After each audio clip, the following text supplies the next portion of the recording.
গতকাল থেকেই প্রাক্তন পুরমন্ত্রী ফিরহাদ হাকিমের নিরাপত্তায় কাটছাঁট করা হয়েছে। কোনো রকম কনভয় থাকবে না।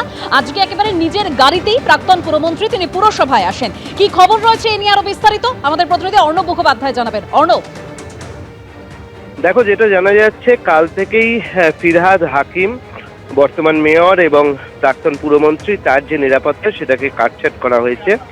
এবং গতকাল তিনি যখন পুরসভায় এসেছিলেন, পুরসভা থেকে তিনি যখন বাড়ি যান, বাড়ি যাওয়ার পরেই তার যে কনভয় ছিল সেই কনভয় এবং অতিরিক্ত নিরাপত্তা তাকে বাড়িতে পৌঁছে দেওয়ার পরেই তারা তাদের নিজের কর্মক্ষেত্রে ফিরে যান। আজকে আমরা যেটা দেখলাম যে তিনি যখন কলকাতার মেয়র ফিরহাদ হাকিম যখন ঢুকছেন কলকাতা পুরসভায়, তখন শুধুমাত্র তার একটি গাড়ি রয়েছে।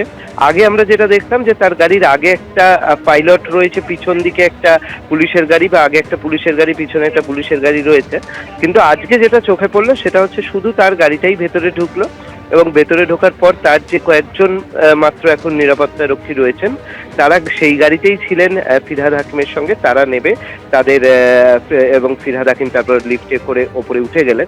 কিন্তু অন্যান্য সময় যে কনভয় করে তিনি মুভ করতেন বা তার আগে এবং পিছনে যে পুলিশের গাড়ি থাকতো সেগুলো আজকে কোনোটাই চোখে পড়েনি।